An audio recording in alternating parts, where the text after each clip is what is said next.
Foram 8. Já? 8 quilos? Ah, eu achei que a tua meta. Eu vi no Caralho. teu story, mas achei que era a tua meta perder 8 quilos. Eu não sabia Outro. que tu já tinha perdido 8 quilos. Pô, bom demais, hein? Vai chegar Bom. lá como? Vibrando, vibrando. Oh. Excelente. É isso. Deixa eu já aproveitar aqui. Vamos. Bom, pessoal, nosso curso, ele, como eu falei para vocês, eu já peguei o material da galera lá da Prep, dos nossos ex-alunos, conversei com eles e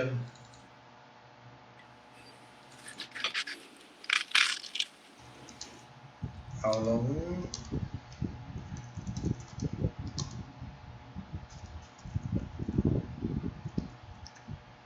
Eu já conversei com eles, já peguei os slides que o professor dá lá. Obviamente não vou ficar usando slide aqui, né? Quer dizer, vou usar slide, mas como quadro, né? Não aqueles slides lá toscos que o professor geralmente na faculdade usa, né? A Laila conhece bem, né? Porque ela avançou bastante, fez bastante tempo de faculdade aí. Então, assim... Não teve aula, Pivete. Não teve aula? Não É tive greve, aula. né? Não, A não. faculdade Lê o estava em greve. livro, Hã? tem a prova tal dia. Quê? Na estatística agora, semestre passado, não teve aula. Foi só, lê o livro, página tal, prova tal dia. Caraca.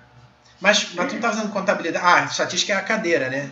Ah, tá. E aí, a cadeira é sugada, né? Estatística é sugado, né? Bah, Tu aprendeu teste de sugadinho. hipótese, aquelas coisas assim?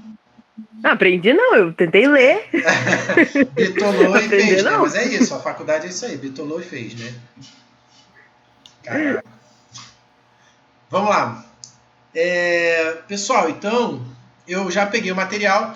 Qual é o material que eles usam lá? Pelo que eu entendi, pelo que eu vi dos slides, eles usam esse livro aqui, tá? O autor é Guido Orizzi, o nome. Tá? Os slides são uma cópia desse... Ele printa esse livro aqui e bota lá. Então, eu tenho o PDF dele, eu vou lançar para vocês. Acho que a gente vai adotar isso aqui como material.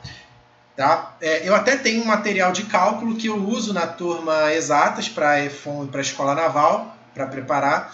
Só que eu acho que o livro ele tá mais organizadinho, mais mastigadinho, e eu acho que eu vou adotar ele. Eu até estou dando uma mexida no material de cálculo, só que ele ainda tem muita coisa para melhorar, e eu acho que para vocês vai ser mais proveitoso fazer o livro mesmo. Tá? Eu peguei também algumas provas anteriores lá que eles me mandaram, então eu estou bem por dentro do que cai na prova. E a gente vai... E é isso, são questões mesmo do livro, praticamente copiado e colado. Então, se vocês fizerem... Por isso que eu acho que se vocês seguirem esse livro, se a gente seguir junto esse livro, vocês vão destruir. Tá? Eu vou mandar o PDF dele, que eu tenho lá no grupo para vocês. E aí eu vou passando os exercícios, vou falar página tal, sessão tal de exercício para vocês fazerem. Tá? Bom também que ele já está com todo o gabarito bonitinho e tal. O meu material ainda está... Como eu não tenho revisado ele faz muito tempo, ele ainda tem uns erros de gabarito e tal. Eu já acostumei mal vocês, né? Sempre o material bonitinho, todo organizadinho, gabarito comentado. Não queria cagar no prato agora. Tá? Então, beleza. Quando ele estiver certinho, eu posso mandar para vocês. Quando vocês estiverem lá na Prep, eu mando, olha só, meu material de cálculo, eu mando para vocês papirarem, porque vocês já vão estar cansados do livro. Já fiz esse livro todo aqui, não quero fazer. Eu mando para vocês o material. Ó, o Christian tá seduzente ali, né? Ó, que isso. Deixa o portal ver isso. Quer dizer, não deixa não. Vamos lá.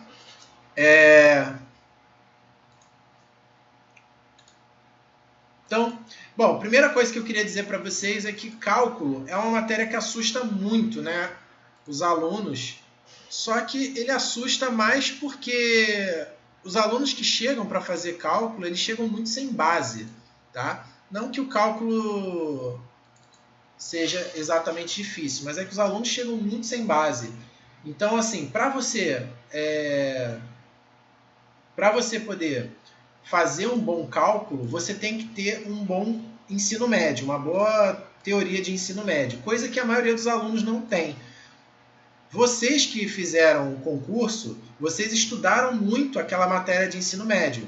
Então tem alguns... O problema é que as pessoas entram na faculdade muitas vezes, né, como as notas para passar em engenharia, em área de exatas em geral, né, em matemática, etc., a nota ela é muito baixa. Então, a exigência é baixa, o cara consegue entrar sem saber vários pré-requisitos que deveria saber. Tá? Então,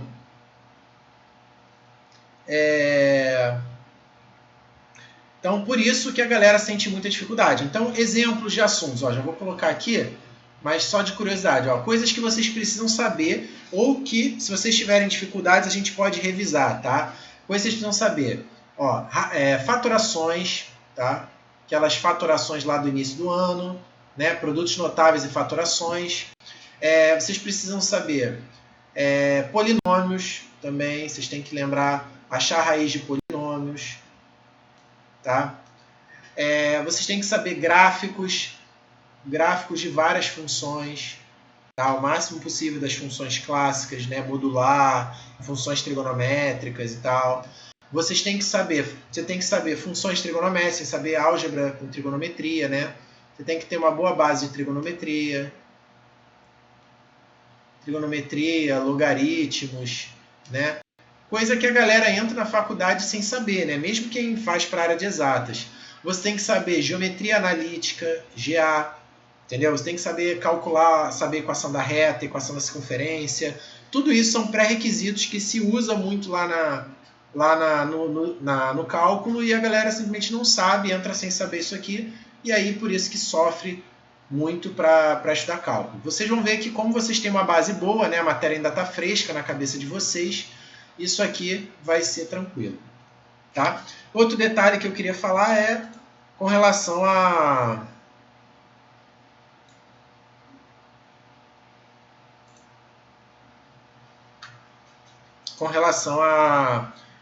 ao porquê, né, que eu acho interessante esse curso, né?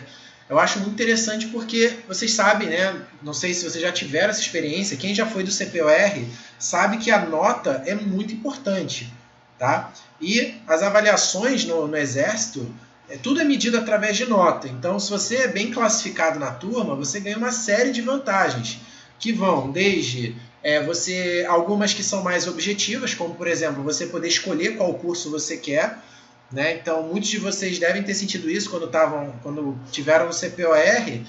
Não tem vaga para todo mundo, você tem que ficar nas primeiras colocações para poder conseguir ficar no CPOR e ser oficial. Então, já é uma dificuldade enorme. E assim, como eu falei, existem coisas que são mais objetivas, né, como isso, né, que envolvem diretamente classificação, mas também a questão de como você é visto, até pelos colegas de outros anos. Então, às vezes, tu quer se você tem uma classificação boa, todo mundo te conhece lá na prep. Pô, esse cara é o 01, pô, esse cara é o 02 da turma, pô, esse cara é bom, esse cara... Né? Então você fica bem falado e isso te ajuda muito lá dentro, ajuda você a não ficar tomando esporro toda hora, a galera te respeita mais, entendeu? Quando tu é bizonho, pô, a galera te esculacha, né? Os caras outros anos começam a te esculachar. E tudo isso vai afetando o seu psicológico. Então, por mais que vocês estejam ali, sangue nos olhos e tal, o psicológico é muito importante para vocês ganharem resistência e conseguirem se manter na PrEP, né? Sem surtar, né? E fora também que quanto mais vocês já chegarem sabendo a matéria, mais vocês vão poder descansar quando chegar na véspera da prova. Então, às vezes, a prova, a avaliação intermediária ali, não a avaliação final, mas a avaliação intermediária cai numa semana que tu tem um TAF, tu tem que fazer um TFM, tu não vai ter a noite inteira tranquilo para papirar. Então, se você tiver a matéria já sabida antes, você vai conseguir rapidinho, 10 horas da noite, tu tá revisado, vai dormir, tu vai estar descansado pro dia seguinte, poder fazer a prova tranquilo, aí no outro dia tu poder dedicar mais a estudar para outras provas mais também que são difíceis, né? Muita pitolação, ou dar uma papirada, ou então fazer um treino físico, porque vai ter um TAF. Então é muito importante vocês já entrarem sabendo cálculo. Isso aí, né? Vocês vão sentir lá. Assim como é bom vocês já irem treinando o físico de vocês, né? Fazer bastante flexão todo dia, correr todo dia, nadar, porque vocês vão fazer muito isso lá. Então, quanto mais vocês treinarem a carcaça agora, mais vocês vão chegar lá treinados para isso, né? E vão sofrer menos. Bom, chega de Lé concreto, vamos fazer questão. Quer dizer, vamos começar a matéria. Então, pessoal, O cálculo 1, tá gravando. Fica tranquilo aí. Tô gravando. Vai ser aquele esquema que vocês já conhecem, né? Eu vou jogar lá no meu canal do YouTube e eu mando o link para vocês depois, tá? Vou mandar no privado, né? Vou botar o vídeo como privado, então só com um e-mail de vocês que vão conseguir acessar, tá? O login de vocês. Então vamos lá. O cálculo ele é basicamente dividido em três grandes partes, né? A primeira que é limite, a segunda que é derivada e a terceira que é integral, tá? O limite ele é mais uma base conceitual para explicar a derivada integral. A derivada integral é que realmente são coisas que têm aplicação prática, que a gente vai usar muito. O limite ele é mais o arcabouço, né? A base conceitual para você poder justificar a derivada e a integral. Então vamos lá. Primeira coisa, vamos falar sobre a ideia intuitiva de limite.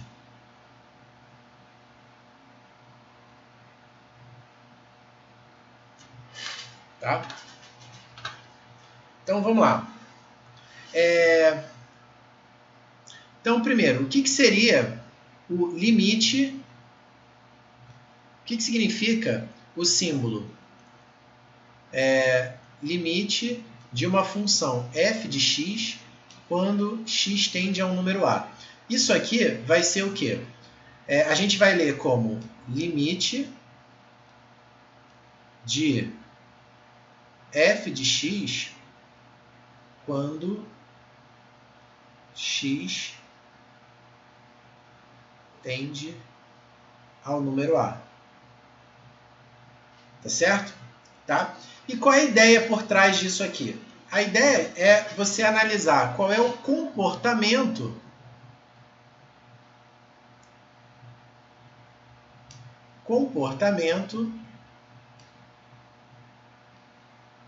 da função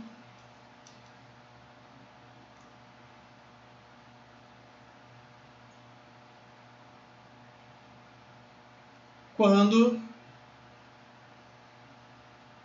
atribuímos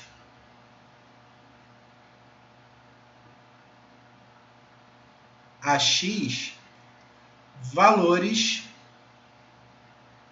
cada vez mais próximos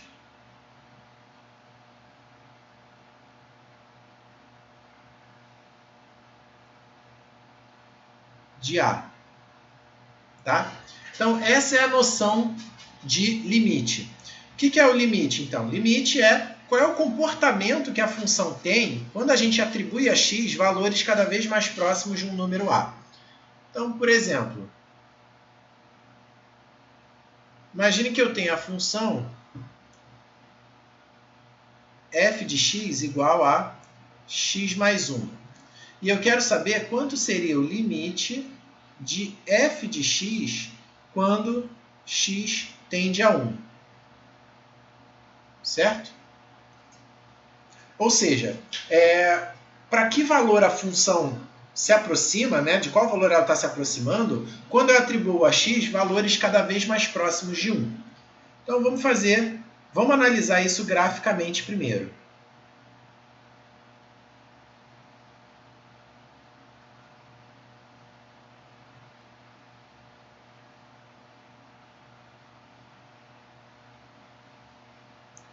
Então tem aqui o gráfico do sistema y e x, e eu tenho a reta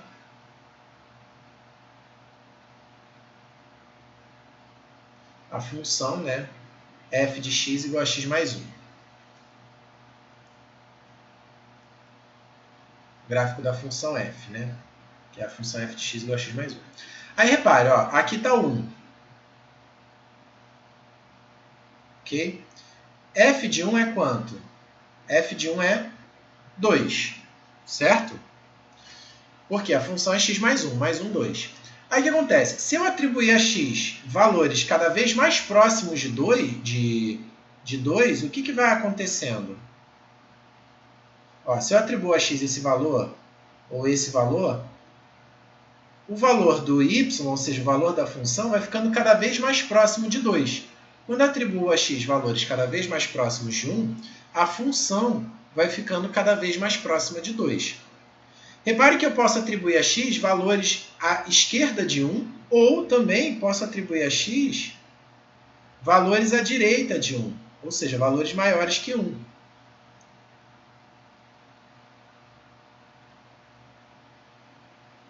E aí a função vai ficando cada vez mais próxima de 2. Tá? Se a gente for analisar isso através de uma tabela, isso fica mais claro. Ó. Imagina aqui, f de x para valores à esquerda e aqui para valores à direita.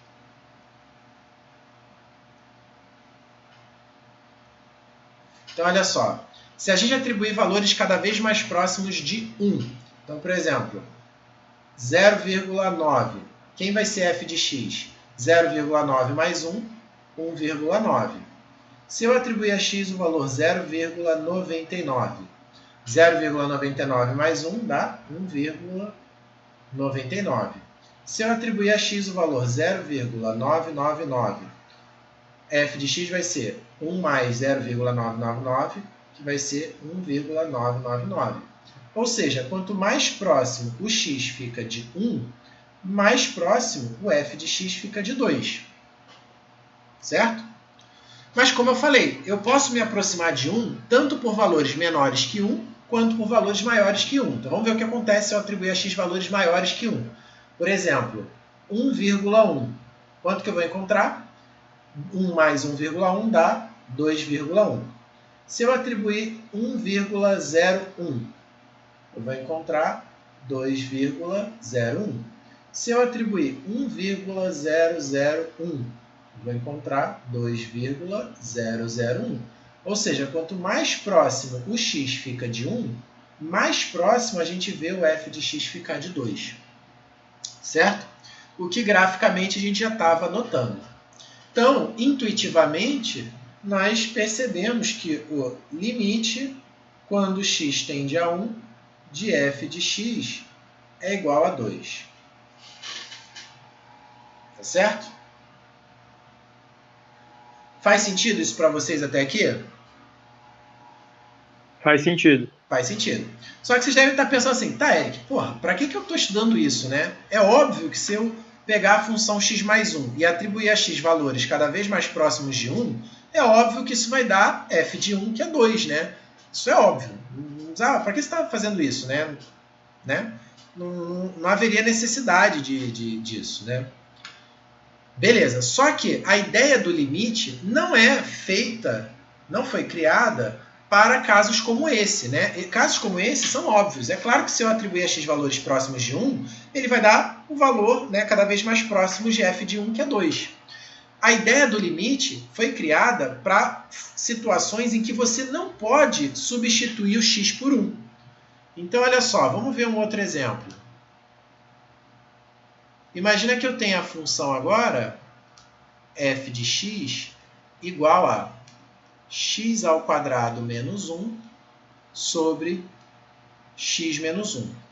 E eu quero calcular o limite quando x tende a 1 de f de x. E agora? Agora, é óbvio eu substituir x igual a 1? É ou não é óbvio? Não, né? Porque se eu substituir x igual a 1, x por 1, se eu substituir x por 1, o que vai acontecer? Eu vou anular o denominador. Entendeu? Então a ideia é, essa função ela não está definida para x igual a 1. Ou seja, x igual a 1 não está no domínio dessa função. Por quê? Porque ela tem o x menos 1 no denominador. Lembra que a gente nunca pode anular o denominador? Certo? Essa é uma das coisas que a galera que entra na faculdade não sabe. Ela não entende muito de função. Vocês têm uma base boa de função. Então, vocês entendem que essa função ela não tem o x igual a 1 no domínio dela. Então, se eu não posso atribuir a x o valor 1, então eu quero saber qual é o comportamento da função próximo do 1 para eu poder entender mais ou menos qual seria o valor teórico, né? Que não existe, mas que é teórico, da função em x igual a 1. Estão entendendo? A grande jogada do limite é essa. É a gente descobrir um possível valor teórico que a função poderia assumir se eu pudesse substituir o x por 1. Eu não posso, porque x igual a 1 não está no domínio. Mas se eu pudesse substituir, qual seria esse valor teórico mais provável? Então, se eu não posso substituir x por 1, eu vou analisar o comportamento da função quando eu atribuo a x valores próximos de 1. Ou seja, eu vou calcular o limite da função quando x tende a 1. Tá? E aí, de novo, vamos fazer uma tabelinha. Aqui, ó. X, f de x, x, f de x. Então,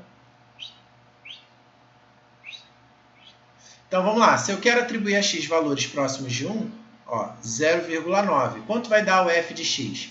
Vou fazer a conta aqui. Opa. Alguém quer participar? Recreação infantil Canoas? O que é isso?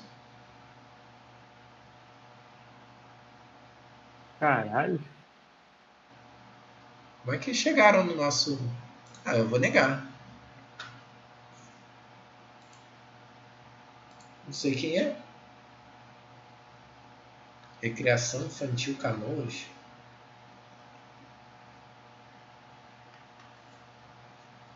Ah, alguém pode ter usado o e-mail da empresa, né? Bom, se for algum aluno, vai mandar mensagem aqui no privado, eu vou olhar e eu autorizo. Bom, vamos lá. Por exemplo, se você botar x igual a 0,9, vai dar o quê?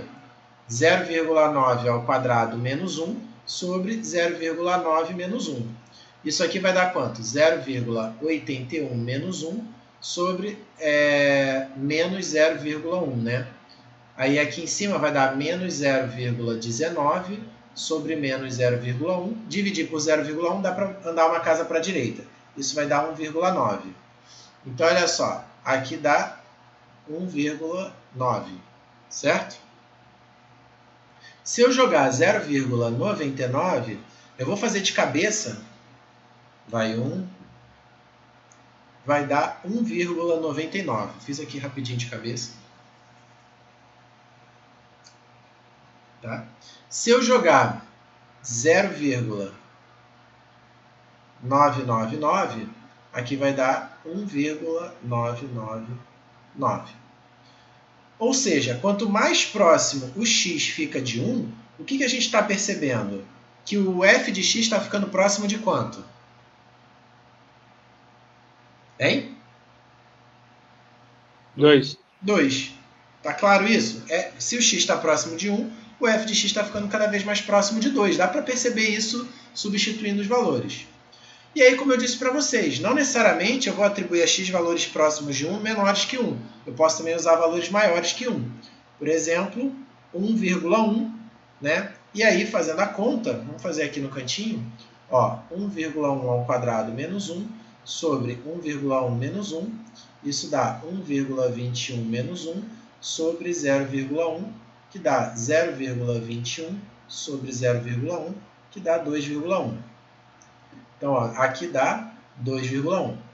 Se a gente colocar 1,01, vai dar 2,01. Se a gente colocar 1,001, vai dar 2,001. Ou seja, quanto mais próximo o x fica de 1, mais próximo o y fica de 2, né? Então, repare, quanto é o limite de f de x quando x tende a 1? Vocês conseguem me dizer? Quanto é? Ou seja, qual é o comportamento da função quando eu atribuo a x valores cada vez mais próximos de 1? Quanto é? 2. 2. 2. Por quê? Porque a função está se aproximando de 2. Repare que em momento algum eu substituí x por 1. Eu não posso fazer isso, até porque x igual a 1 não está no domínio da função. Então, em hipótese alguma, eu posso substituir x por 1. Mas o que eu posso fazer? Eu posso atribuir a x valores cada vez mais próximos de 1 e analisar qual é o comportamento da função. Esse comportamento é o limite. Em algum momento eu falei que o f de 1 é 2? Que eu substituí x por 1? Não. O que eu estou dizendo é que o comportamento da função ao atribuir valores para x próximos de 1 é de se aproximar de 2.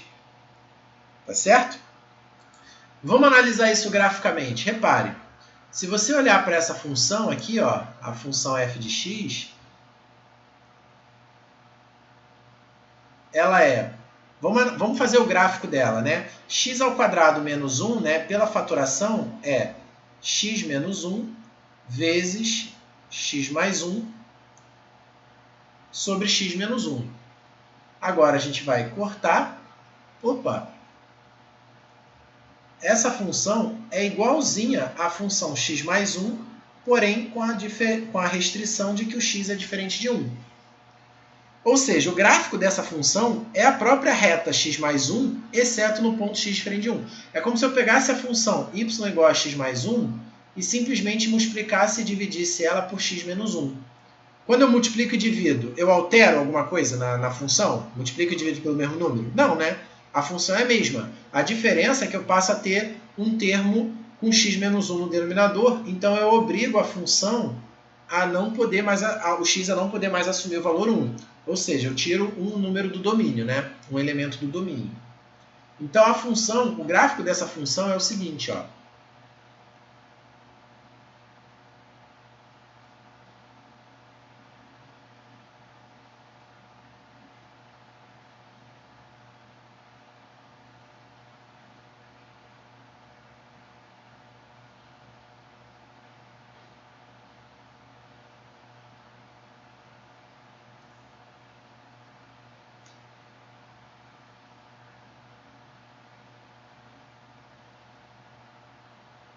O gráfico dessa função f nada mais é do que a reta x mais 1, só que ela vai ter, em x igual a 1, né, aqui seria 2, né, ela vai ter uma bola aberta. Aqui ela vai ter uma bola aberta.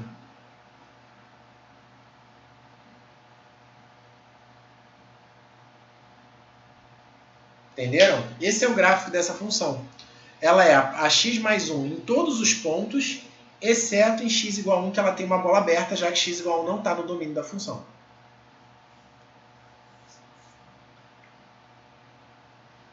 Entenderam? Tá? Sim, senhor. E aí, repare, quando a gente aproxima o x de 1, né, a gente atribui a x valores cada vez mais próximos de 1, o que acontece com o y? Ele fica cada vez mais próximo de 2.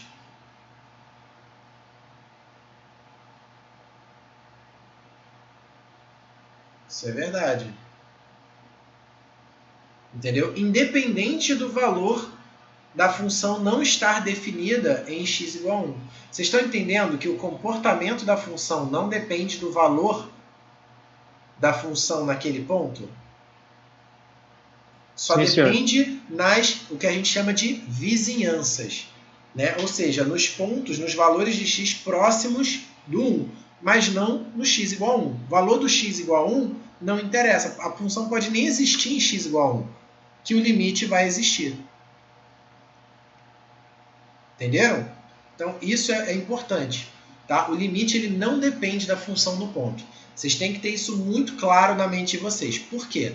Lá na frente, a gente vai começar a fazer certas substituições e vocês vão dizer, pô, mas você dizer que não podia substituir. Então, eu preciso que vocês entendam agora esse conceito, tá? De que o valor do limite não depende do valor da função no ponto. É só da vizinhança do ponto. Certo? Ok? Beleza. Ok.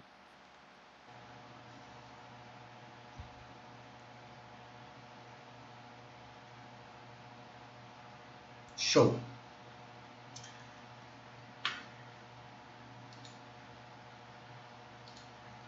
Aí entra o seguinte.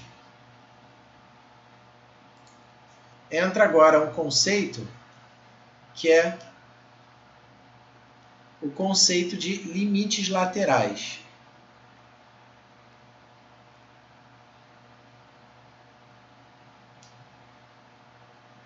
Tá? Então a gente chama o seguinte, ó. Existem dois conceitos aqui. O limite de f de x quando x tende a mais e o limite de f de x quando x tende a menos, tá? Esse primeiro aqui é o limite quando x tende a pela direita.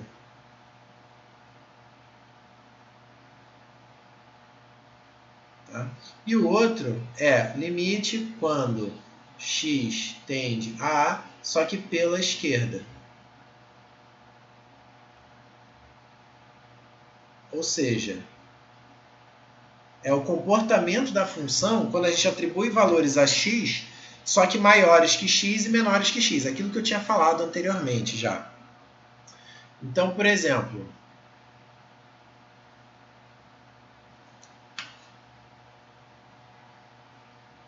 imagina que eu tenho uma função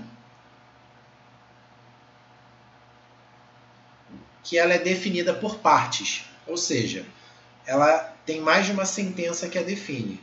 Ela é x mais 1 se x for menor que 1 ou x ao quadrado se o x for maior ou igual a 1. Certo? Aí, o que vai acontecer? Qual vai ser o limite pela direita e qual vai ser o limite pela esquerda? Bom, se a gente for desenhar o gráfico dessa função,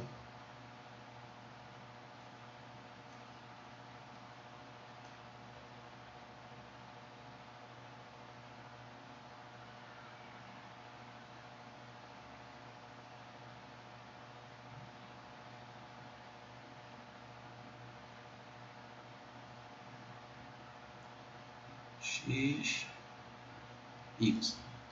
Então, olha só. Aqui está o x igual a 1.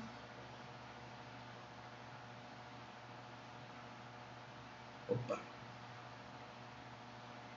1 e 2. Bom, ela é x mais 1 para x menor que 1.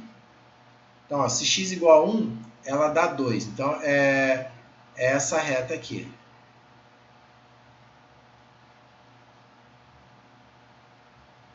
Para x menor que 1, ou seja, aqui uma bola aberta.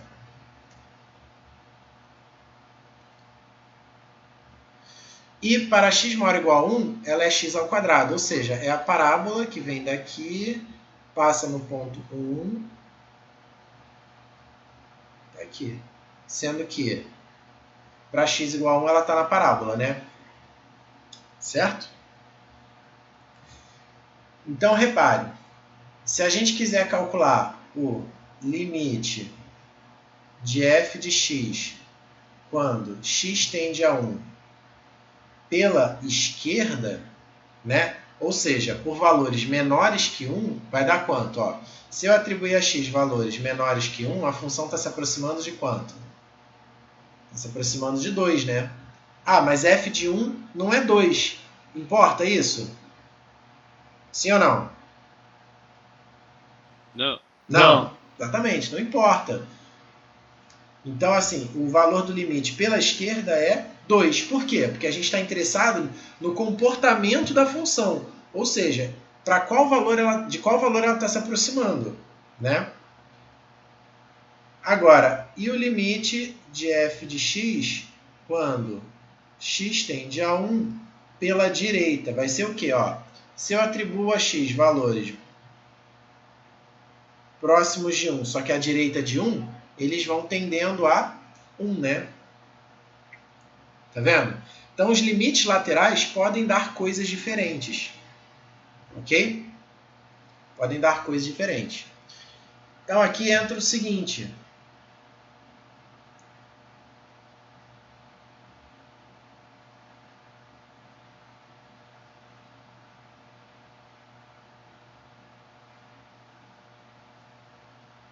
Então, olha só.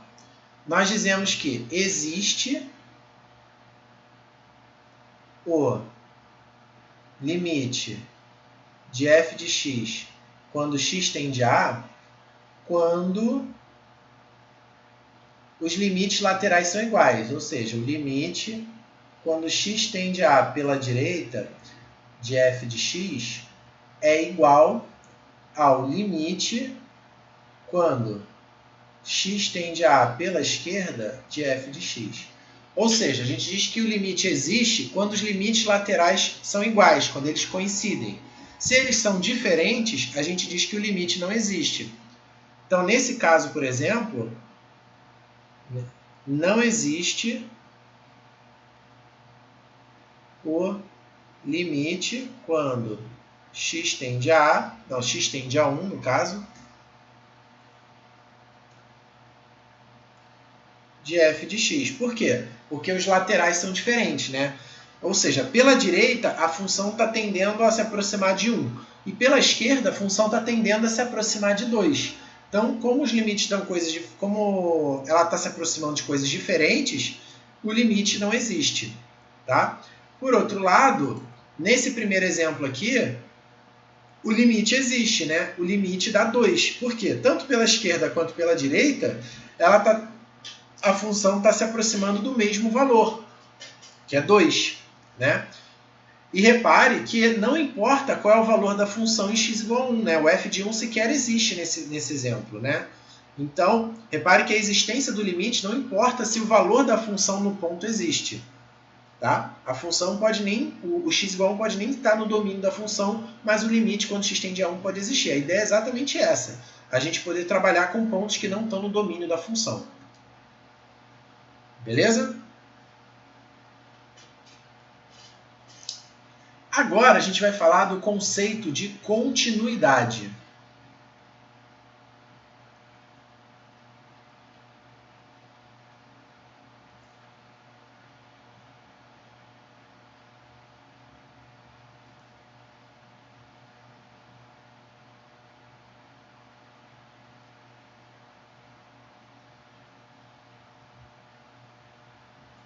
Tá? Conceito de continuidade.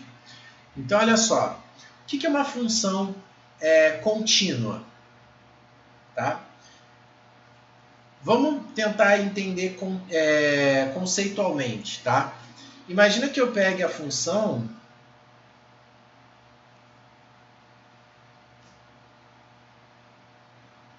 f de x igual a x ao quadrado menos 1 sobre x menos 1 para x diferente de 1. Lembra, eu não consigo colocar x igual a 1 no domínio de x ao quadrado menos 1 sobre x menos 1 porque ele anularia o denominador. Se eu não consigo colocar no domínio, eu posso definir que a função para x igual a 1 vai dar um valor que eu quiser. Por exemplo, vou definir que para x igual a 1 ela dá 3. Certo? Como é que seria o gráfico dessa função?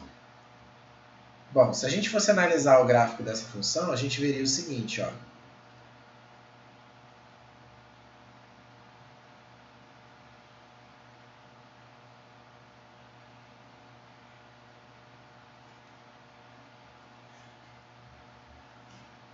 A gente sabe que o gráfico da função é uma reta, é a reta y igual a x mais 1, e que aqui em x igual a 1, ela daria 2. Só que ela não dá 2. E por que ela não dá 2? Porque como ela tem o x menos 1 no denominador, eu não posso atribuir a x o valor 1 em hipótese alguma, porque anularia o denominador. E em x igual a 1, ela vai dar 3. Tá? Definir a função dessa forma. E aí eu te pergunto, qual é o limite de f de x quando x tende para 1? Pela direita. Quanto é? 2. 2. Por quê? Se eu atribuir valores de x à direita de 1, a função está se aproximando de 2. Show! Qual é o limite de f de x quando x tende a 1 pela esquerda? 2 também? 2 também. Por quê? Quando eu atribuo a x valores cada vez mais próximos de 1 à esquerda de 1, ele também tende a 2, certo? Bom, se os dois limites são iguais, o que isso significa? Que o limite de f de x quando x tende a 1,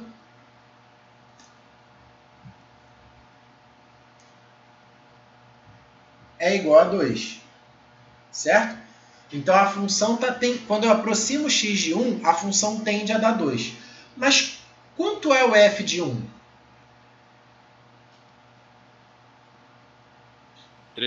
3. Ou seja, a função ela está se aproximando do 2 a cada vez mais, porém quando chega no 1, conforme aproxima o x de 1, ela vai se aproximando de 2, mas quando ela está chegando no 2, ela vai lá para o 3. Isso causa uma descontinuidade. Por quê? Porque ela está se aproximando de um valor, mas quando ela chega, ela não dá aquele valor.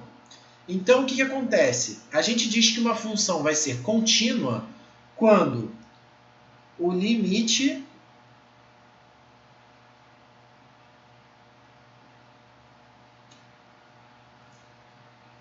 Peraí que está travando aqui. Foi. A gente diz que a função f é contínua no ponto x igual a A quando o limite da função, quando x tende a esse A, é igual ao próprio valor da função em x igual a A.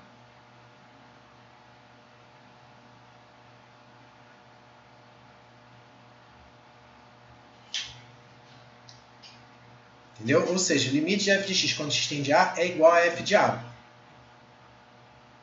Quando isso é verdade, a gente diz que a função é contínua. Tudo bem? Nesse caso, isso aqui é 2, que é diferente do f de 1. Logo, f não é contínua.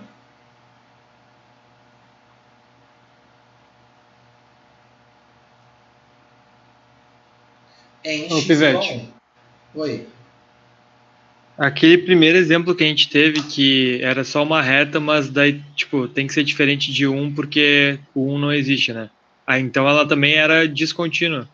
Ah, tá falando desse aqui? Desse exemplo? Vocês conseguem ver minha seta do mouse? Sim, senhor. Então, tá falando desse exemplo aqui? Era daqui era só uma reta sem a... Isso, esse aí. Esse aqui? Tá. Beleza. Aí, ó, tem um buraco. Ela é descontínua? Pra mim é. Ela é descontínua, porque o f de 1 não existe. Então não tem como. O limite existe e dá 2. Mas a função no ponto não existe. Então não tem como uma coisa que existe ser igual a uma coisa que não existe. Então, essa afirmação ela é falsa. Né? Como essa afirmação é falsa, a função não é contínua. Tá ótimo. Muito obrigado, Pivete. Valeu? Beleza? Tá? Então é isso. Uma função é contínua quando... Repare que para a função ser contínua, o que tem que acontecer? Precisa existir o f de a, precisa existir o limite de f de x quando x tende a A. E para existir o limite, eu preciso que os laterais existam. Né? Então tem uma série de condições que precisam ser satisfeitas para que isso aconteça. Tá? Beleza. Ô, Pivete, Selva. esse conceito de continuidade só vale para a função do primeiro grau ou para as outras também? Não. Vale para as outras. Ó, limite de f de x quando x tende a A tem que ser igual a f de a. Eu, no momento algum, falei da função ser de primeiro grau. Isso vale para todas as funções. É porque eu sempre dou exemplo da reta, porque é mais fácil de absorver. Né? O x² menos 1 sobre x menos 1. Né? Mas não significa que precise ser reta, não. Tá? Beleza, Tá, valeu. Ô, Pivete, ela só pode ser contínua ou descontínua se o limite existir, né? Se o limite lateral for diferente um do outro, daí não pode ser nem Exatamente. Por contínua. Tá, exemplo, beleza, beleza. essa aqui, ó, esse exemplo que a gente estava fazendo, a função é descontínua, porque os limites laterais já são diferentes. Então, o limite já não existe logo de cara. Né? Então, ó, aí entra o que a gente chama de tipos de descontinuidade.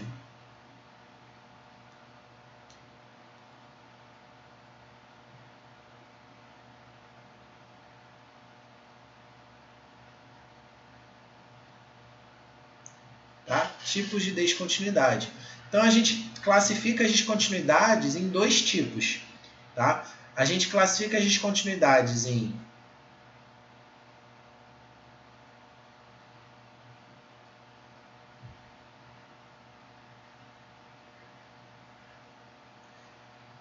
removível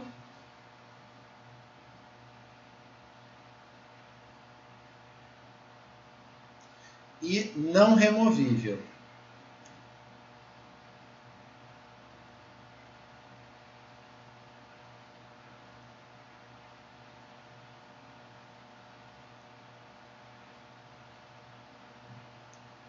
Tá? O que é uma descontinuidade removível? Uma descontinuidade removível é aquela em que você tem a função aqui, em x igual a a, né? Na verdade, não vou nem botar reta, porque já estou vendo que a galera está achando que sempre é reta. Vamos lá, eu tenho aqui uma curva, certo? E aí, em x igual a a, ela não dá o valor do limite para x tendendo a a. Ela dá um número b aqui. Certo? Então, basta eu forçar esse b a ser igual ao limite, que ela vai ficar contínua. Ou seja, essa descontinuidade ela é removível. Agora, o que é uma descontinuidade não removível? É quando, por exemplo, a função, os limites laterais não são nem iguais.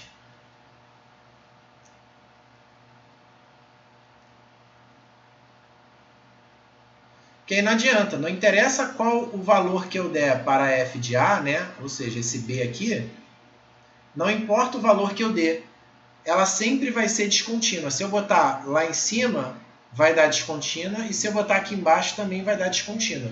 Então, é uma descontinuidade que você não consegue remover. Tá? Então, nesse caso aqui, é quando o limite de f de x, quando x tende a pela direita, é igual ao limite de f de x, quando x tende a pela esquerda. Certo? Ou seja, os limites laterais são iguais. Então, a função está tendendo para o mesmo valor, só que esse valor não é o valor da função no ponto. Agora, ela vai ser não removível se os limites laterais forem diferentes ou não existirem. Pela direita é diferente limite de f de x quando x tende a A pela esquerda. Certo? Estão vendo que são diferentes aqui? O comportamento da função, ela dá duas coisas diferentes, né? Tá claro para todo mundo? Sim, senhor. Sim? Sim, senhor. Beleza. Show. Agora, vamos lá. Agora vale o seguinte, ó. Vale uma observação.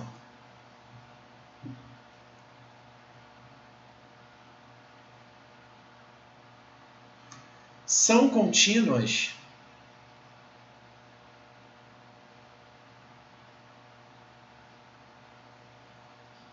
as funções polinomiais,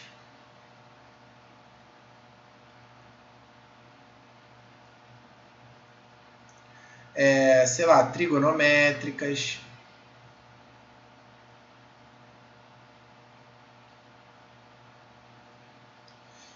sei lá, logarítmicas e etc. dentro dos seus domínios.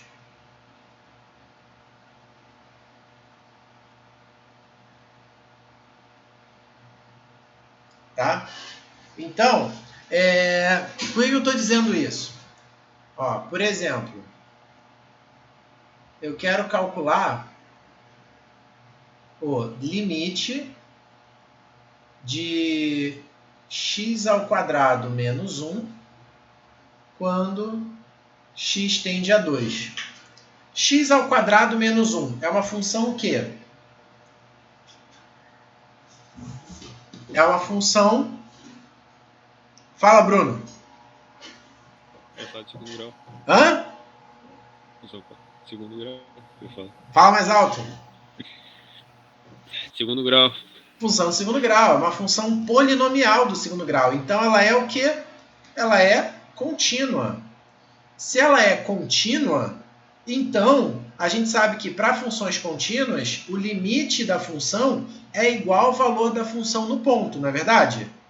Então, se eu já estou pressupondo que ela é contínua, para eu calcular esse limite, basta eu substituir o valor de x pelo ponto, né? Para onde ele está tendendo. Então, isso é 2 ao quadrado menos 1, que dá 3. Vê se faz sentido. Tá? Então, aí que tá. Isso aqui é uma regra, tá? A gente consegue provar isso. A gente prova que todas essas funções polinomiais, elas são contínuas. Para isso, tem que saber direitinho o conceito de continuidade. É um conceito mais formal do que esse que eu estou trazendo para vocês. Eu estou trazendo mais a noção intuitiva do gráfico, né? De você olhar, se você passa a caneta pelo gráfico e não tira ela do papel em momento nenhum, quer dizer que é contínuo. É meio que isso. Agora, se você tem que dar um salto com a caneta, porque ela é descontínua, tá? É uma noção intuitiva, uma noção mais lógica. Não é uma noção matemática, tá? Mas é assim mesmo, tá? A noção matemática de continuidade, ela é bem mais complicada e ela não cai para vocês, tá? Então, fiquem com essa ideia que é intuitiva, que é isso mesmo, tá bom? Beleza. E se eu tiver a função, eu quiser calcular o limite quando x tende a 0 de x ao quadrado mais x mais 1 sobre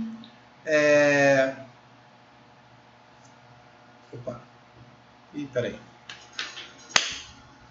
O mosquito aqui que entrou. Sobre 2x menos 1. E aí, essa função aqui, ela é contínua? Sim. Sim, por quê? Porque ela é a divisão de duas funções polinomiais, e duas funções polinomiais são contínuas. E a divisão de funções contínuas é contínua. Guardem isso. Então, se ela é contínua e eu quero calcular esse limite, basta eu substituir 0 ao quadrado mais 0 mais 1 sobre 2 vezes 0 menos 1. Isso vai dar quanto? 1 sobre menos 1, que dá menos 1. Esse limite dá menos 1. Tá certo?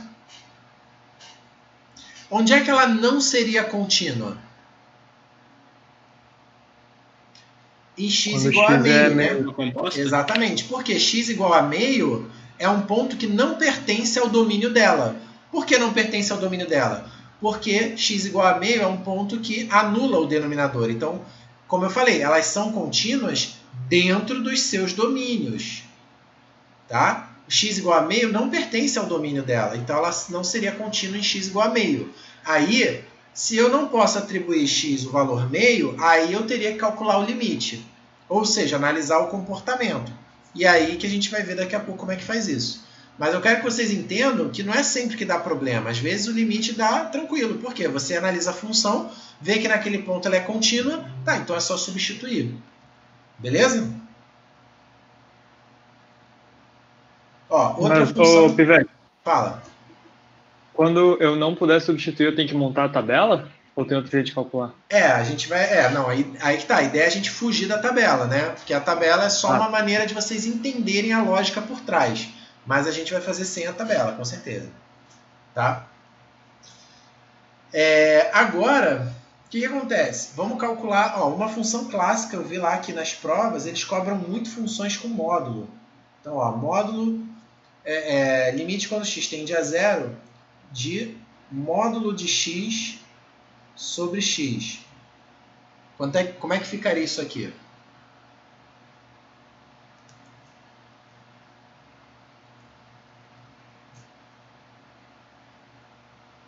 Limite de módulo de x sobre x. Essa é uma função que o pessoal tem muita dúvida, né? Mas vamos relembrar.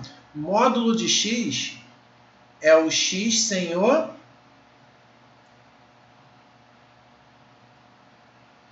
Hein?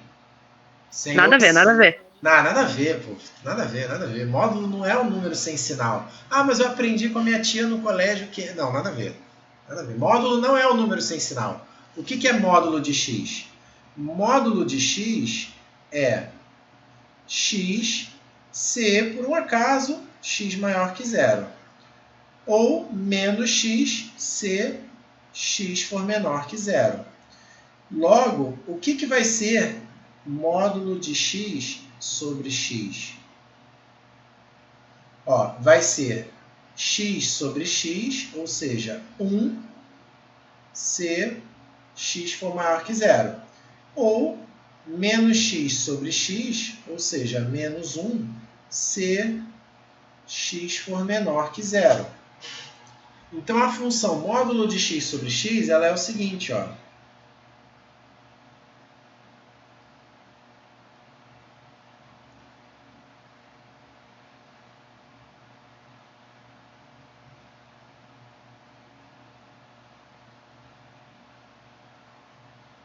ela é assim, ela é constante igual a 1 para x maior que zero e é constante igual a menos 1 para x menor que zero. Bola aberta aqui. Menos 1, 1. Essa é a função módulo de x sobre x. Tá? É só você pensar, por exemplo, se você calcular módulo de 2 sobre 2, dá o quê? Dá 2 sobre 2, que é 1. Agora, módulo de menos 2 sobre menos 2, vai dar o quê? Módulo de menos 2 é 2, sobre menos 2 dá menos 1. Tá certo? Ela sempre vai dar 1 ou menos 1. Sempre. 1 ou menos 1. E aí eu te pergunto, o limite quando x tende a zero, né? Quando você tiver essas funções, quando você tiver função com módulo, já desconfia, né? Porque a função com módulo ela é diferente, né? Ela geralmente para um lado ela é uma coisa, para o outro lado ela é outra. Então, quando você tiver módulo, tu já desconfia. Então, vamos lá. Vamos calcular os limites laterais. O limite de módulo de x sobre x quando x tende a zero pela direita é quanto? Se eu atribuir a x valores positivos e cada vez mais próximos de zero, ela tende a quanto? Tende a 1, né? E o limite de módulo de x sobre x quando x tende a zero pela esquerda vai ser quanto? Se eu atribuir a x valores negativos,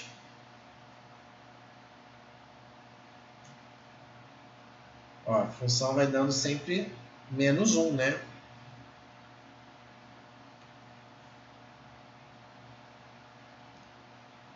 Beleza? Então, repare que os limites... Diga. Quando os limites laterais são diferentes, então eu não posso dizer, se os limites laterais são diferentes, não existe limite, então, tipo, se eu perguntar, se fosse só aquela primeira pergunta ali, o limite de módulo de x sobre x com x tendendo a zero, ele não existe. A resposta não existe. Então, não existe perfeito. Limite de módulo de x sobre x quando x tende a zero. Certo?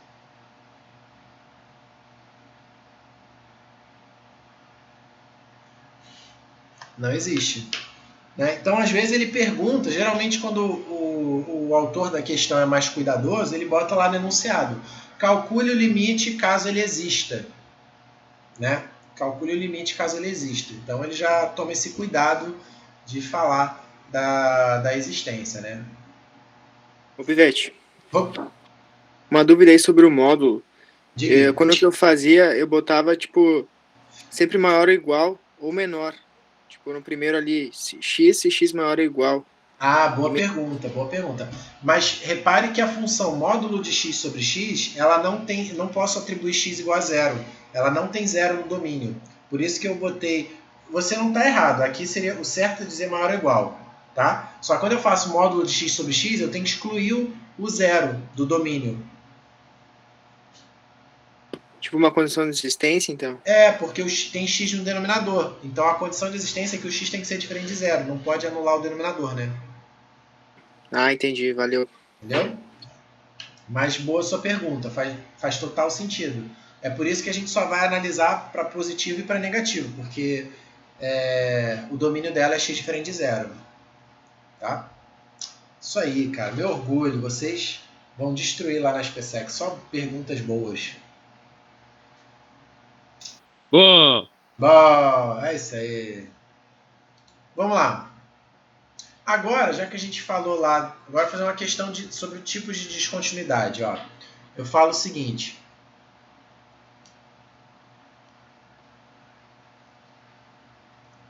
Agora é a hora que a gente vai separar o joio do trigo. É a hora que a gente vai ver se vocês entenderam mesmo o que eu falei até agora. X ao quadrado menos 4 é um momento delicadíssimo.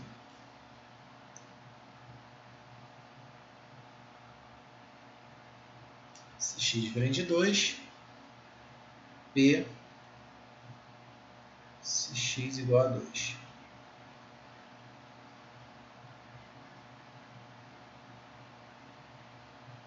Opa. Calcule P para que F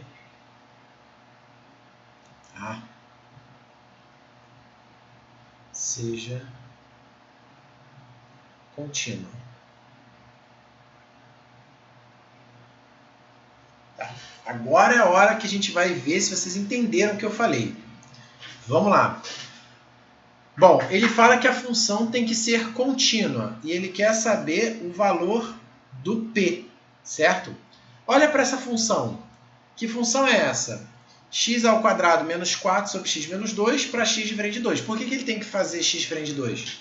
Porque x igual a 2 não pode ser aplicado nessa regra, nessa função aqui, né? Já que ela tem x menos 2 no denominador. Então não pode ser aplicado nela. Aí o que ele faz? Aí para x igual a 2 ela dá um número p. Ele quer que a função seja contínua. Então a primeira coisa que a gente tem que escrever é o quê? Se f é contínua, então qual é a condição para uma função ser contínua? O limite de f de x quando x tende a 2 tem que ser igual ao valor de f de 2. Repare que ele fala f ser contínua, se ele não fala o ponto de continuidade, é genérico. Então ele quer que ela seja contínua para todo x. Só que para x diferente de 2, ela é contínua porque ela é uma razão de dois polinômios. Né? E a gente viu que a divisão de dois polinômios, né, como os polinômios são contínuos, divisão de dois polinômios é contínua. Então, ela já é contínua para x diferente de 2. O problema é no x igual a 2, por isso que a gente tem que analisar isso. Né? O limite de f de x quando x tende a 2 tem que ser igual a f de 2 para que f seja contínua. É no 2 que a gente tem que analisar. Tá? A rigor, você teria que explicar. Para x diferente de 2, f é contínua, pois é a razão de dois polinômios. Aí vamos calcular. O f de 2 é o p, né? Mas quem é o limite quando x tende a 2 de f de x? É o limite quando x tende a 2 de x ao quadrado menos 4 sobre x menos 2. Que é igual ao limite quando x tende a 2 de... Repare que eu estou atribuindo a x valores próximos de 2, mas nunca igual a 2. Por quê? Se eu atribuir o valor 2, eu estaria violando a condição de existência dessa função. X ao quadrado menos 4, eu consigo fatorar em x menos 2 vezes x mais 2 sobre x menos 2. Aí aqui, ó, x menos 2 eu corto, e aí isso aqui vai ficar igual ao limite quando x tende a 2 de x mais 2. E aqui que entra o pulo do gato, miau. É aqui que entra o miau. Porque, olha só, galera fica muito bolada quando a gente faz isso aqui, ó. 2 mais 2, 4. Aí você vai dizer assim, tá, Eric, mas como é que você está substituindo agora se não podia substituir? Aí que tá. O que acontece? A função x mais 2 não é a função x ao quadrado menos 4 sobre x menos 2. Nessa função, eu não posso substituir x igual a 2, porque ela anula o denominador. Mas essa função aqui, ela é uma função contínua. Então, e a gente sabe que para uma função contínua, o limite da função é igual ao valor da função no ponto. Então, nessa função, eu posso substituir, porque eu sei que o valor da função vai dar igual no limite. Aqui, eu não posso substituir, porque ela não está definida para x igual a 2. Ela não tem valor para x igual a 2. Agora, aqui eu posso. Entendeu? E como os limites são iguais, então achar o limite dessa função é o mesmo que achar o limite dessa função. Tá? Então é por isso que depois que eu faço o cancelamento daquele fator, eu posso substituir, porque eu chego numa nova função e ela sim é contínua. Não entendi nada, Pivete. Normal. Essa parte que eu falei é a parte mais complicada, que o pessoal fica meio confuso. Por que eu não podia substituir x por 2 antes e agora eu posso? Eu quero que você entenda o seguinte, que eu tenho duas funções. Eu tenho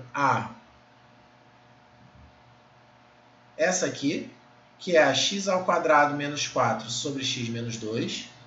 E eu tenho essa aqui, que é a função x mais 2. Tá? Essas duas funções, elas são iguais em todos os pontos, exceto em x igual a 2, onde essa não existe e a outra existe e dá 4. Tudo bem? O que acontece? Como essas funções elas são iguais em todos os pontos, então os limites delas, né, ou seja, os comportamentos delas, são iguais. Concorda? O comportamento dessa função, quando eu atribuo a x valores próximos de 2, é igual ao comportamento dessa aqui quando eu atribuo a x valores próximos de 2, porque elas são iguais em todos os pontos. Tudo bem? Tudo bem. Então, o que acontece? Só que para eu calcular o limite, para eu não ter que ficar substituindo valores próximos de 2 para ver quanto dá o limite, o que eu faço? As duas têm o mesmo comportamento, então os limites são iguais. O limite quando x tende a 2 da primeira função, x ao quadrado menos 4 sobre x menos 2, dá a mesma coisa que o limite da segunda função, x mais 2 quando x tende a 2. Só que essa segunda função ela é contínua. Eu consigo calcular esse limite sem ficar atribuindo valores a x próximos de 2. Como ela é contínua, o limite tem que ser igual ao valor da função no ponto. Então, para essa função, eu posso substituir.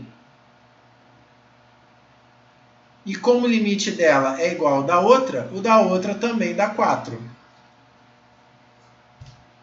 Essa é a explicação técnica do porquê que depois de cancelar o fator x menos 2, eu posso substituir o x por 2 no limite.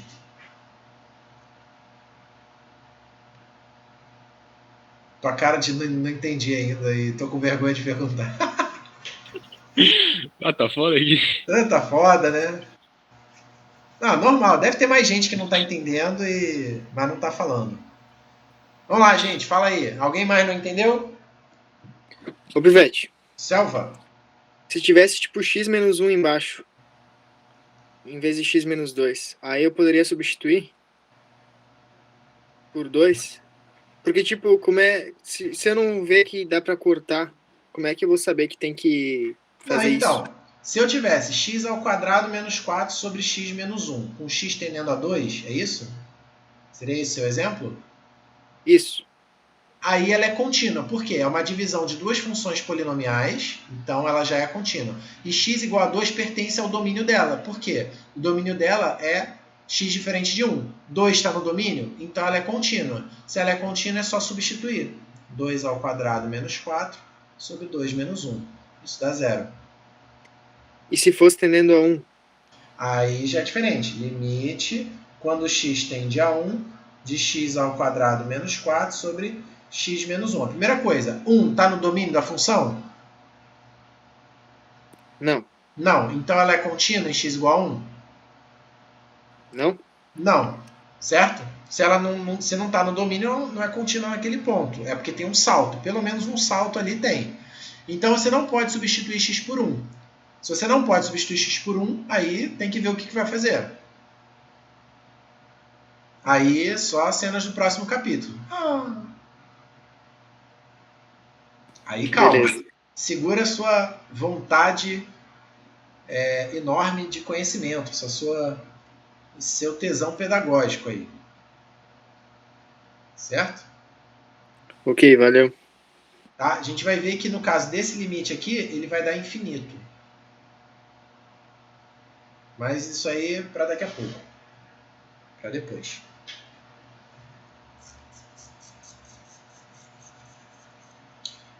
Eu vou fazer esse desenho aqui até mais bonitinho para ficar mais organizado.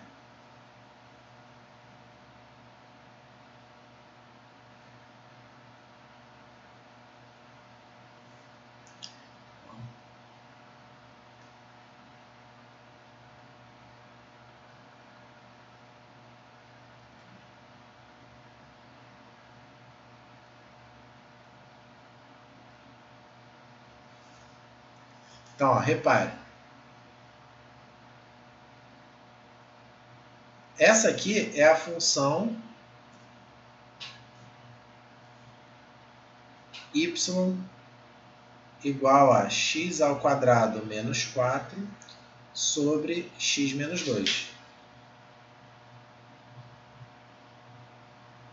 Tá? Essa função ela é descontínua.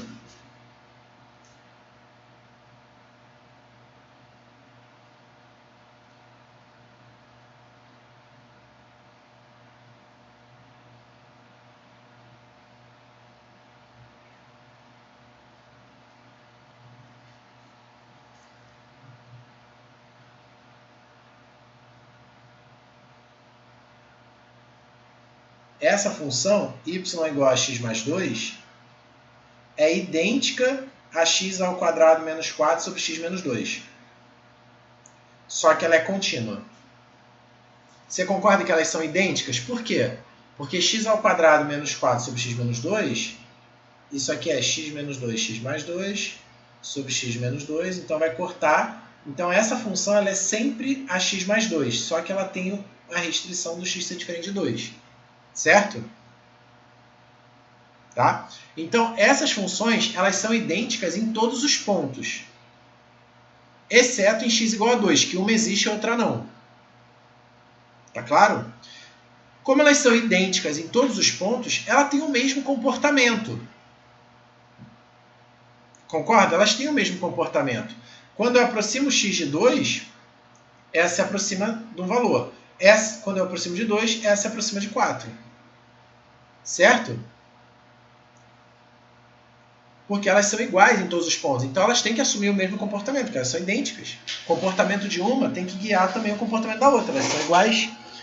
A diferença é que, algebricamente, para eu encontrar o limite, é mais fácil dessa função do que dessa aqui. Por quê? Porque nessa função, como ela é contínua, basta eu substituir x por 2. E o limite dela, ou seja, o comportamento dela, como é igual ao da outra função, eu extrapolo essa ideia para achar o limite da outra, que é o meu objetivo inicial. Entendeu, Chico? Tá, foi. Entendi. Eu sei que é meio difícil. Na prática, vocês vão ver que isso é só uma explicação técnica. Na prática, vocês vão ver que que meio que foda-se. Você vai tentar fatorar, cortar e resolver. Mas eu queria que vocês tivessem essa compreensão de que a gente está analisando o comportamento da função, né? E que por isso que a gente pode, às vezes a gente pode substituir, às vezes não. Quando a gente substitui, por que a gente pode substituir, né? Tem toda essa explicação, uma coisa que fica um buraco, assim, tu faz meio que automático, mas aí fica meio um buraco na tua mente, né? Assim, de sei lá por que eu tô fazendo, só tô fazendo, entendeu? Tudo bem que o aluno gosta de bitolar, mas... Ô, Pivete, então só para ratificar aqui, Diga. quando o f for contínua, eu posso substituir sempre. Sim, se ela for contínua. E para ser contínua, ela tem que ser o quê? Uma operação de funções contínuas, né? Uma divisão, soma, não sei o quê. E tem que estar no domínio da função. Beleza. Tá? Então tá. Aí, vamos lá. Aqui a gente falou de limites laterais, foi a última coisa, né? Ah, sim, eu não terminei a questão, né? Aqui eu achei o limite, né, de x ao quadrado menos 4 sobre x menos 2, ok? Aí deu 4. Só que, lembra, a gente queria que, para a função ser contínua, o limite tem que ser igual ao valor da função no ponto, né? Então, o f de 2 tem que ser 4. Só que o f de 2 é o p, então o p tem que ser igual a 4. Tá legal? Então era isso, só para finalizar a questão. Agora a gente vai falar sobre... Deixa eu lembrar aqui que o último tópico foi 2, né? Então agora é o 3. Agora a gente vai falar sobre as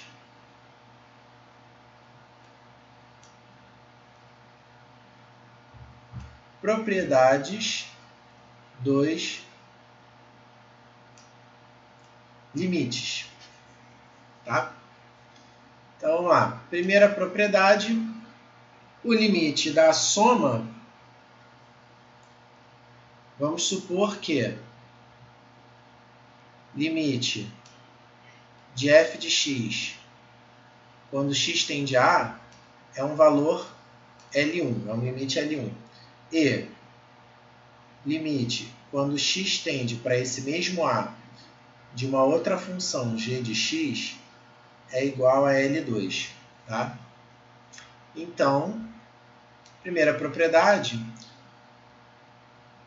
o limite quando x tende a A da soma delas, f de x mais g de x, é igual à soma dos limites, é igual a L1 mais L2. Ou seja, o limite da soma é igual à soma dos limites, quando os dois existem. Repare que eu falei que o primeiro limite dá um número L1 e o segundo limite dá um número L2.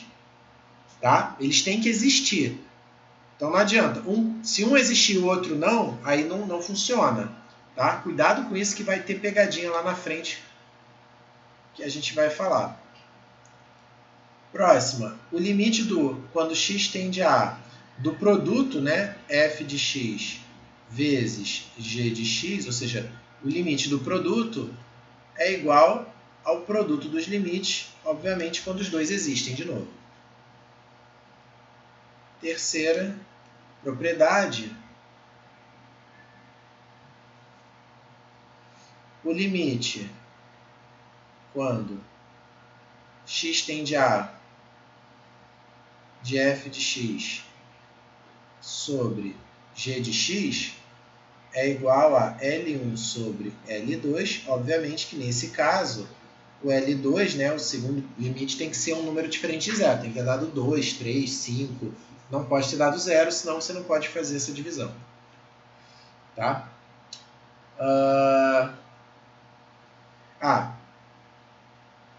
E o limite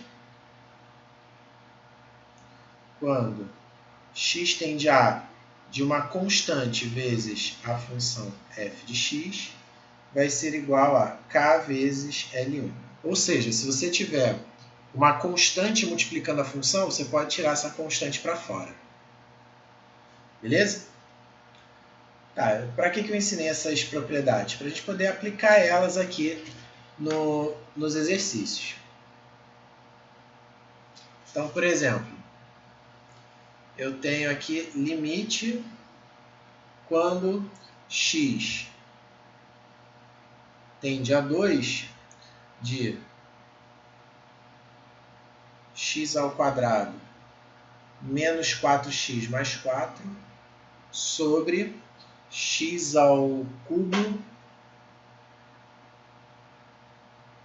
mais x menos 2. Certo? O que eu vou fazer? Eu vou montar uma tabelinha e vou atribuindo a x valores cada vez mais próximos de 2. Ou seja, 1,9, 1,99, 1,9. Não é isso que a gente vai fazer? O que vocês acham?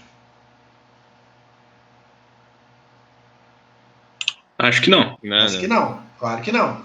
Por quê? Isso aí vai dar muito trabalho. A nossa ideia é simplificar o cálculo do limite. A gente quer chegar no resultado do limite sem fazer toda aquela tabelinha. Então, o que a gente vai fazer? Primeira coisa, primeira etapa, você vai ver se o 2 está no domínio da função. Ou seja, se o 2 não anula o denominador ou alguma coisa do tipo. Então, ó, o 2, ele anula o denominador? Não. Né? 2 ao cubo, 8. 8 mais 2, 10. 10 menos 2 dá 8. Então, ele não anula o denominador. Se ele não anula o denominador, ele está no domínio da função. A função é o quê? É uma divisão de duas funções polinomiais. Então, ela é contínua. Se essa função é contínua, basta eu substituir o 2 na função. 2 ao quadrado menos 4 vezes 2 mais 4 sobre 2 ao cubo mais 2 menos 2. Certo? E aí vai dar quanto? 4 menos 8 vai dar menos 4 mais 4 vai dar 0, dividido por 8, 8, 8. Isso aqui dá 0. 0 dividido por 8 dá 8. Tá? Então, não tem problema dar 0 no numerador. O problema é dar 0 no denominador, né? Porque não existe divisão por 0. Próxima. Agora eu quero calcular o limite quando x tende a menos 1 de x ao cubo mais 1 sobre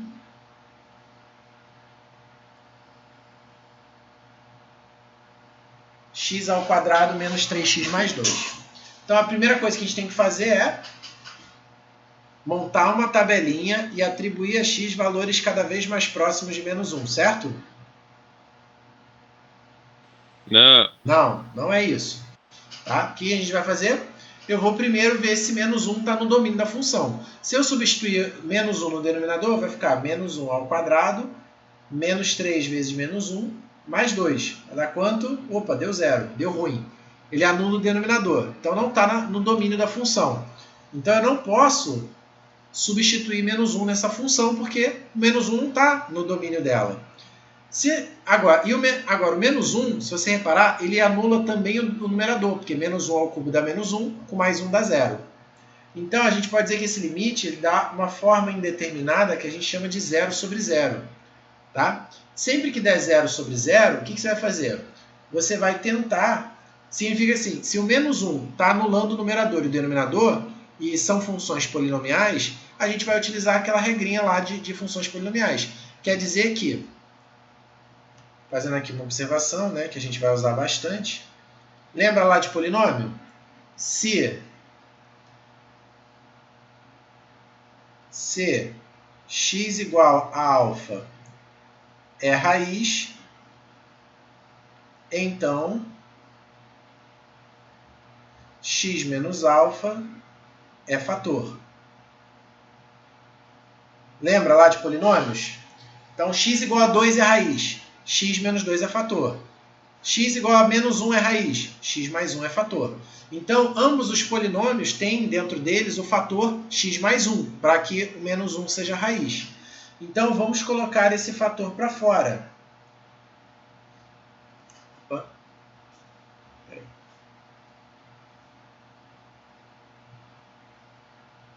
Tá? O numerador eu posso enxergar como uma soma de cubos. E aí, lembrando da fatoração da soma de cubos, que é o quê? A ao cubo mais b ao cubo é igual a mais b, que multiplica a ao quadrado menos AB mais B ao quadrado. Lembra dessa fatoração?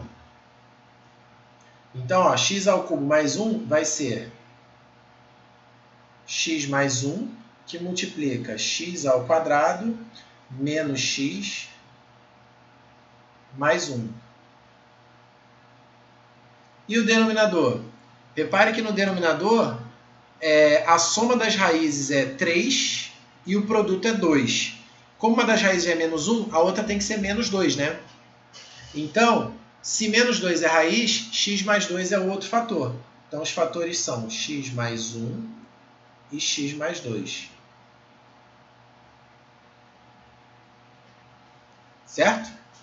Então, em geral, você vai tentar buscar encontrar as raízes da equação para saber, para botar aquele fator para fora, né? Aquele fator que vai ficar para fora, ó, ele vai se cancelar. E aí ficamos com limite, quando x tende a menos 1, de x ao quadrado menos x mais 1 sobre x mais 2. Certo? Aí, ó, substituindo, agora repare, essa função, ela é igual à primeira função? Não, porque a primeira função não admite o menos 1 no domínio dela. Essa função admite, porque ela não tem menos 1, não anula o denominador. E os limites delas são iguais. Por quê? Porque os comportamentos das funções são iguais, já que elas são iguais em todos os pontos, exceto no menos 1. Então, essa nova função ela é contínua, porque ela aceita o menos 1 dentro do domínio dela, e eu sei que ela é uma divisão de polinômios, ela é contínua. Então, eu posso calcular esse limite substituindo. Então, vai ficar menos 1 ao quadrado, menos menos 1, mais 1, sobre menos 1, mais 2. Então, vai ficar 1 mais 1, 2, com mais 1, 3. 3 sobre 1, que é igual a 3. Então, esse limite dá 3. Então, se você ficar atribuindo valores para essa função cada vez mais próximos de menos 1, vai dar 3. Entendeu? E por que você faria isso? Porque menos 1, como anula o denominador, ele não está no domínio da função. E é justamente para isso que serve o limite. A gente quer calcular qual é o comportamento da função próximo dos valores que eu não posso substituir. Se ela fosse contínua e eu pudesse substituir, eu não perderia meu tempo, era só substituir. Mas, como eu não posso substituir x igual a menos 1 nessa função, porque não está no domínio dela, já que anula o denominador, eu analiso o comportamento dela próximo do menos 1. E aí eu vi que o comportamento dela próximo do menos 1 é igual ao comportamento dessa outra função. Por quê? Essa função nada mais é do que a outra dividido em cima e embaixo por x mais 1. Então, e essa outra função, ela é contínua. Nela eu posso substituir x por menos 1. Né? Então, tá aí a explicação, né? Bem redondinha. Próximo exemplo. Agora eu quero calcular limite quando x tende a 3 de raiz de x menos raiz de 3 sobre x menos 3. Como é que fica? Bom, primeira coisa, você vai tentar substituir. Se você substituir, o que acontece? Vai dar raiz de 3 menos raiz de 3 sobre 3 menos 3. Ou seja, vai dar 0 sobre 0. Certo? Que é o que mais comum. É sempre nessas horas que você vai atuar, né? 0 sobre 0. Porque a ideia é essa mesma, né? A gente pegar pontos que anulem o denominador porque eles não estão no domínio, né? E aí, o que a gente vai fazer? Bom, tem dois caminhos aqui para resolver esse exercício, tá? Primeiro modo, mais natural, a gente vai racionalizar. No caso, a gente vai racionalizar o numerador, né? Então, olha só. Limite, quando x tende a 3, de raiz de x menos raiz de 3 sobre x menos 3. A gente vai racionalizar. Como é que racionaliza? Multiplicando em cima e embaixo por raiz de x mais raiz de 3. Certo? Quando a gente faz isso, eu tenho limite, quando x tende a 3, em cima dá um produto notável, né? Produto da soma pela diferença, dá x menos 3, e embaixo x menos 3 vezes raiz de x mais raiz de 3. Repare que o x menos 3 cancela, tá? Que era o que a gente queria, né? Cancelar esse fator x menos 3. Limite quando x tende a 3 de 1 sobre raiz de x mais raiz de 3, tá vendo? Então, essa função é uma função contínua. Nela eu posso substituir. E aí eu substituo. Vai ficar 1 sobre raiz de 3 mais raiz de 3, que dá 1 sobre 2 raiz de 3. Beleza? Esse é o primeiro modo. E o segundo?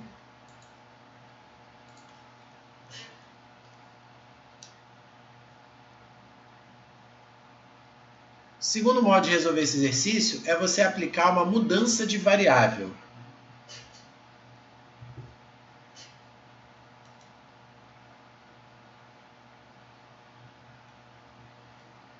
Mudança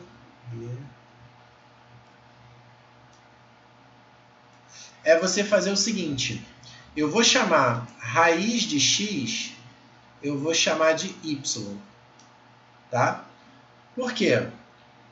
Porque aí o x vai ser igual a y ao quadrado. Só que você tem que tomar o seguinte cuidado, tá? Repare que o seu limite é em x. Como você mudou a variável para y, você também precisa que a variável do limite também mude para y. Então, o que acontece? Se o x tende a 3, então o y, né, que como ele é a raiz de x, ele vai tender para raiz de 3. Certo? Porque se o y é raiz de x, quando o x tender a 3, é só substituir 3 ali no lugar do x, vai dar raiz de 3.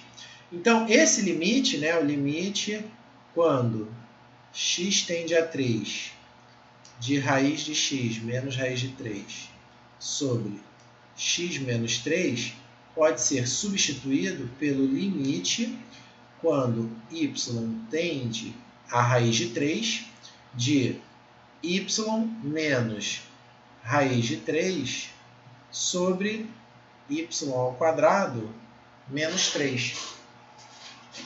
Certo? Então, você acaba trocando aquela raiz por um limite de função polinomial, né? E aí, de novo, se você substituir o y por raiz de 3, vai dar 0 sobre 0. Então, vamos tentar eliminar o fator. Como? Isso aqui vai ser igual ao limite quando y tende a raiz de 3 de y menos raiz de 3 sobre y ao quadrado menos 3, que dá y menos raiz de 3 vezes y mais raiz de 3, né? Agora, corta, né? Isso aqui vai dar o quê? Limite quando y tende a raiz de 3 de 1 sobre y mais raiz de 3, que é igual a 1 sobre raiz de 3 mais raiz de 3, que é igual a 1 sobre 2 raiz de 3. Certo? Então você chega no mesmo resultado. Geralmente, o primeiro modo, né, esse da racionalização, ele é mais comum, tá? vocês vão provavelmente trabalhar mais ele. Só que quando você começa a ter muitas raízes ali, começa esse método a ficar bem complicado de fazer. Aí você tem que racionalizar, e tem que lembrar de várias formas de racionalizar, e aí às vezes a galera começa a pembar. Então aí eu acho que vale a mudança de variável. Tá? Porque aí você recai no limite polinomial. Tá? Tem alguns que vocês vão ver que não dá para fazer por mudança de variável, é difícil. E tem alguns também que vocês vão ver que não dá para fazer racionalizando. Tá? Então é bom vocês terem as duas ferramentas aí que vão usar aquela que for conveniente na hora. Vamos ver outro exemplo. Se eu quiser limite quando x tende a 2 de raiz cúbica de x menos raiz cúbica de 2 sobre x menos 2. Bom, a partir de agora eu vou fazer um pouco mais rápido, tá? Não vou mais perder tanto tempo fazendo detalhadinho, não. Então, olha só. Aqui, como eu tenho raízes cúbicas, eu tenho que racionalizar uma raiz cúbica. Como é que a gente racionaliza uma raiz cúbica? A gente usa aquela identidade, né? A gente sabe que a menos b, se eu multiplicar por a ao quadrado mais ab mais b ao quadrado, eu obtenho a ao cubo menos b ao cubo. Né? A gente vai utilizar essa identidade aqui.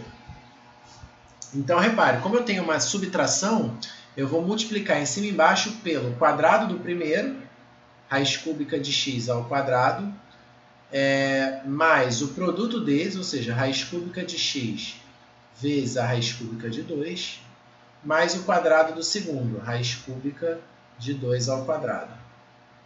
Se eu fizer isso em cima e embaixo, né? Mais raiz cúbica de x vezes raiz cúbica de 2 mais raiz cúbica de 2 ao quadrado. Quanto é que vai dar isso aqui? Isso aqui vai dar limite,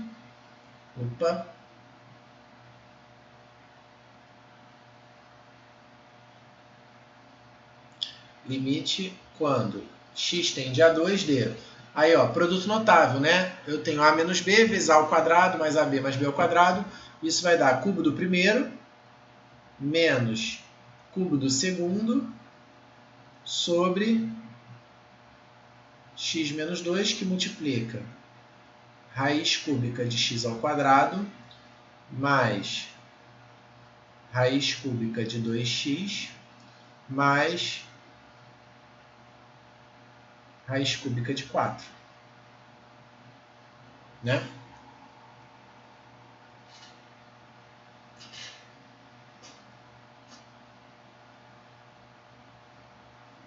E aí, o que vai acontecer? Ó, o x menos 2, corta. E aí, a gente chega nessa função aqui, que já é contínua. Então, vai ficar 1 sobre raiz cúbica de 4 mais raiz cúbica de 4 mais raiz cúbica de 4. Vai ficar 1 sobre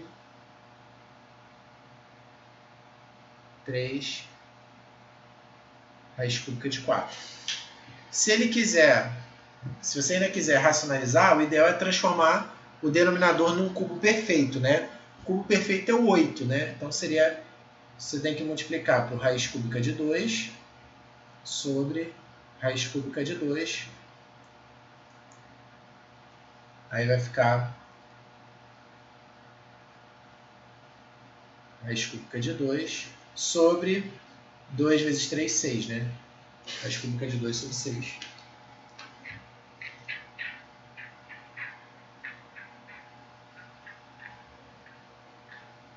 Como é que seria pela mudança de variável? Aí você chamaria raiz cúbica de x de y. Aí ficaria embaixo y ao cubo menos 2. Aí você fatora, né?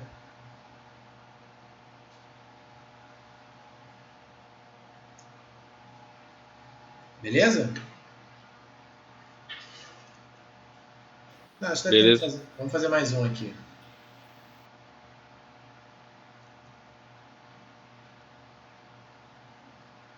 Ó. Por exemplo, ó, limite quando x tende a de raiz cúbica de x menos raiz cúbica de a sobre raiz de x menos raiz de a. Pode fazer essa sacanagemzinha também, né? Aí o que você vai fazer? Você tem que racionalizar os dois, né? A gente vai racionalizar em cima, multiplicando por raiz cúbica de x ao quadrado mais raiz cúbica de ax mais raiz cúbica de a ao quadrado sobre raiz cúbica de x ao quadrado mais raiz cúbica de ax mais raiz cúbica de a ao quadrado. E, como raiz de x menos raiz de a, a gente vai trocar por raiz de x mais raiz de a.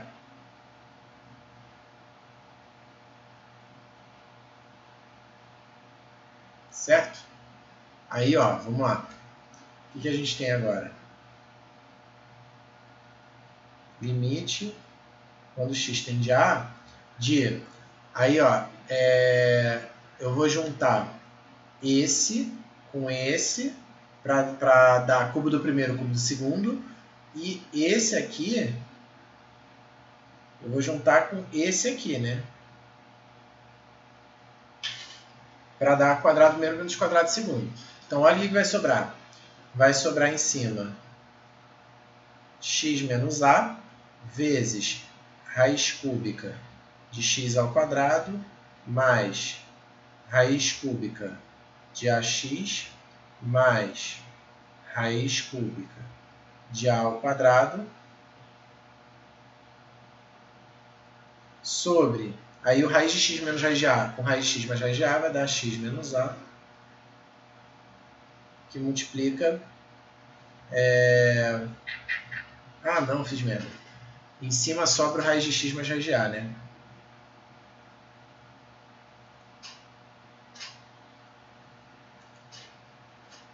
Vai ficar x menos a, que multiplica raiz de x mais raiz de a. Aí aqui embaixo é que vai sobrar a raiz cúbica de x ao quadrado mais raiz cúbica de ax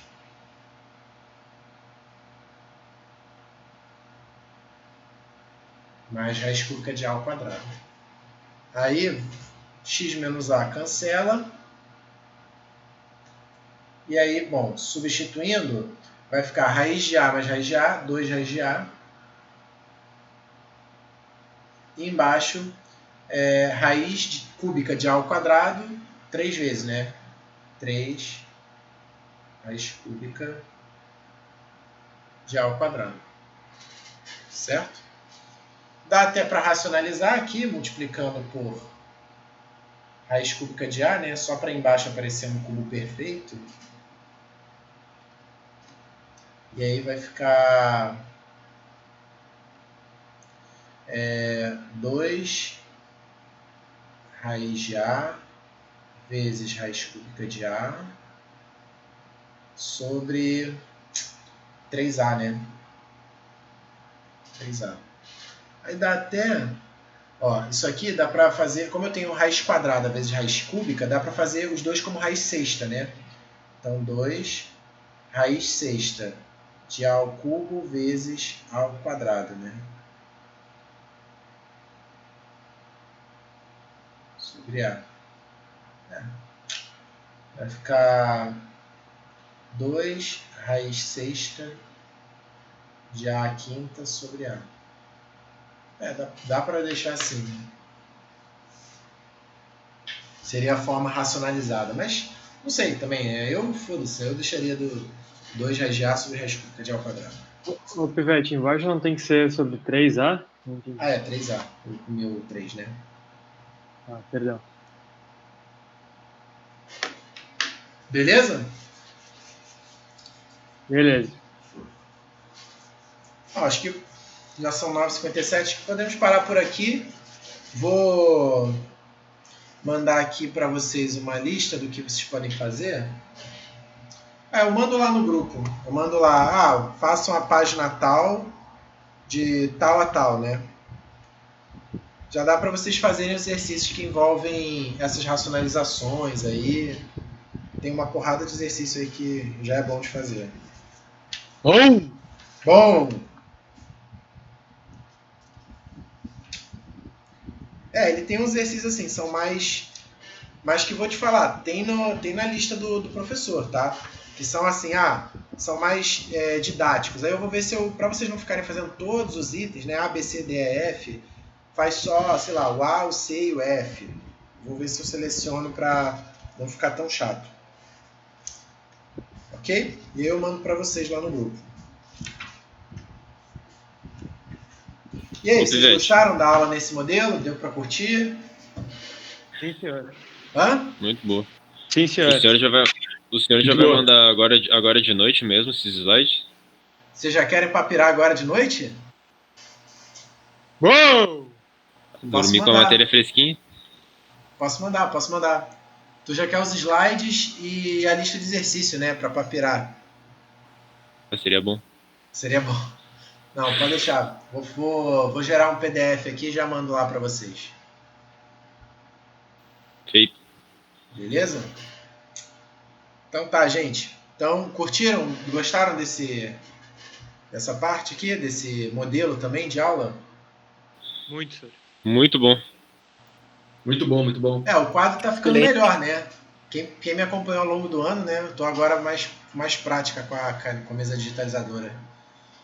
Já consigo fazer o desenho direitinho, a letra tá melhor. Então tá, eu vou parar aqui a gravação.